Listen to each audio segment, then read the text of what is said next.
Creative Assembly and Sega have just released a new trailer for Total War Warhammer Battle Magic Spotlight.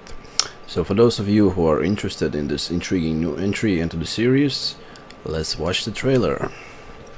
It's gonna be my first time as well. Sega.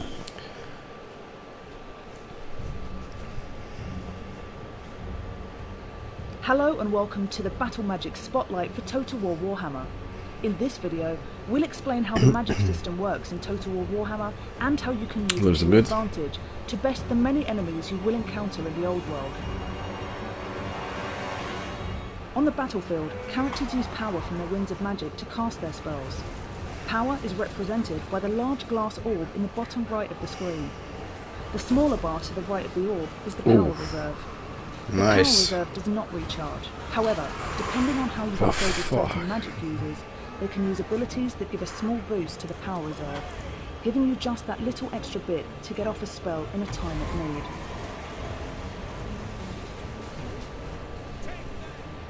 Magic on the battlefield has large tactical implications if used correctly. A light wizard, for example, can cast the Net of Anantop in an area to momentarily paralyze enemy movement. Then, the light wizard could cast Banishment, an 18-second vortex spell that can tear through those bogged down enemies, disrupting their formations. I hope the AI is good, because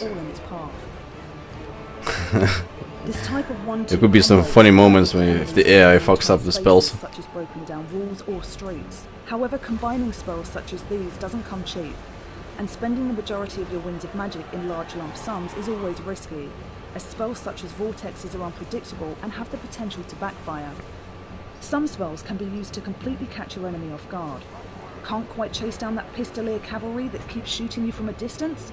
With the Law of Vampires you could cast Raise Dead, reanimating a unit. Holy shit, this is nice. This is really fucking nice. To avoid close quarters combat. I wanna play with the vampire counts first. Gates or walls can be neatly exposed to a fresh unit of zombies climbing out of the ground to wreak havoc from behind, causing fear and panic to the defenders. Evil Dead. Undead army. Yeah. The Winds of Magic isn't all about who has the bigger spell. Rather, it rewards those with the deepest knowledge of units on the battlefield. Each law has a variety of hexes and buffs that can be cast on individual units or in large areas. If your particular army or unit is vulnerable to something, you can usually counter it with some sort of spell. Bork will fix it from the Law of the Little War. Man, that charge is -24% to speed and a really -18% to charge bonus in a 30-meter radius. This is a perfect example of a charge defense spell. Best used when a cavalry charge is incoming. The enemy cavalry will count for nothing as they travel through the area of the hex and have a flavourless, exhausted impact when it's hit the front line. It's also imperative that you learn your lore through and through, as spell categories have their own variations in behaviour. Taking vortexes, for example, Chain Lightning is a strong damage-dealing spell. The Purple Sun of Xeris does less damage, it's pretty cool that even casting will take skill, because you have to predict. Then, yeah. Is a straight line vortex that yeah, like this, you'll hear. A large damage spread. You almost played pool with the spell. Oh shit, what is that? Studying the law you're using is key to victory. It's insane. Not all races in Total War Warhammer access the Winds of Magic in the same way. The dwarves, for instance, have a natural resistance to magic and are mistrustful of the dark arts. They rely instead on runesmiths who bind the Winds of Magic to create powerful runes, which can be activated during battle. Unlike the Winds of Magic, these runes never lose their power during a battle and can be activated after a small and brief cooldown period, making runesmiths an incredibly powerful and effective foe on the battlefield. Sweet. The Winds of Magic in a province change the availability of magic in any battle fought there. Strong winds hand an advantage in battle to any units that cast spells. And that also creates a bit of random crap. Always blow, but they can blow at different strengths in different places on the map, and the strength varies over time. Maybe it's good. I mean, it's hard to say now, but you might have a moment when you're certain of victory, and then your Winds of Magic are gone, and then you're screwed. The strength of the Winds of Magic in any province may be increased or decreased by certain stance or heroic actions. Okay.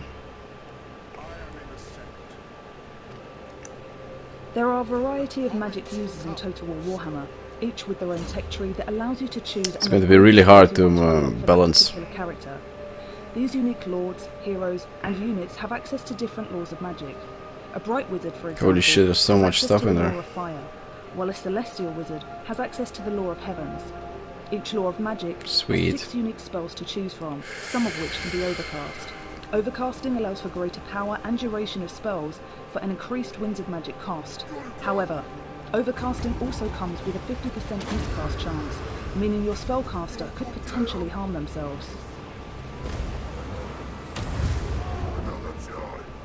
That's all for our Battle Magic Spotlight in Total War Warhammer. Holy shit. Subscribe for more Total War Warhammer videos and connect with us on social Yeah, media. just to get guys, the latest just news please and get it exclusive right. Just content. the performance and AI, but the performance is the most important, obviously. But followed by AI is just get the shit right.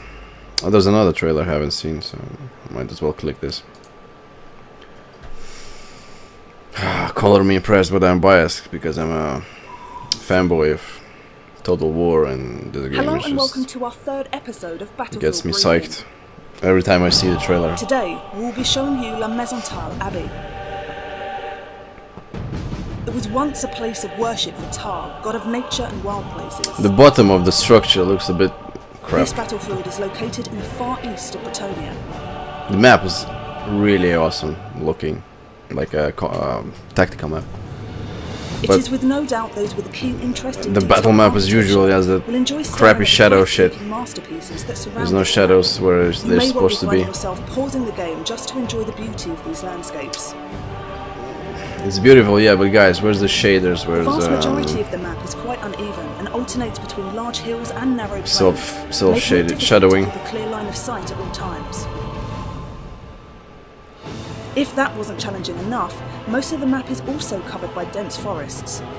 As a result, you must To be honest, I think the early screenshots look better, like environment. And can crush your most valuable military It's assets. probably down to optimization. They had to sacrifice the visual fidelity to make it runnable on mid-range systems. Strategy. Expect the worst and be ready to adapt and change your army formation radically. Employ fast-moving cavalry or flying units to scout and spot hidden threats, but make sure you keep them moving at all times and not abandon them. La Maison Abbey can be tactically challenging for those who rely too much on artillery and a clear line of sight. However, those of you who have mastered micromanagement will certainly enjoy playing on this battlefield. That's it for now. More Battlefield Briefing episodes will be Yeah, the structure is a so bit. be sure to subscribe to our YouTube and social media channels. It doesn't have any for more shadows on information. it. That's I think that's the biggest issue. Self shadows. This could be fixed with like shaders, but you can't ask for a perfect game. Anyways, thanks for watching.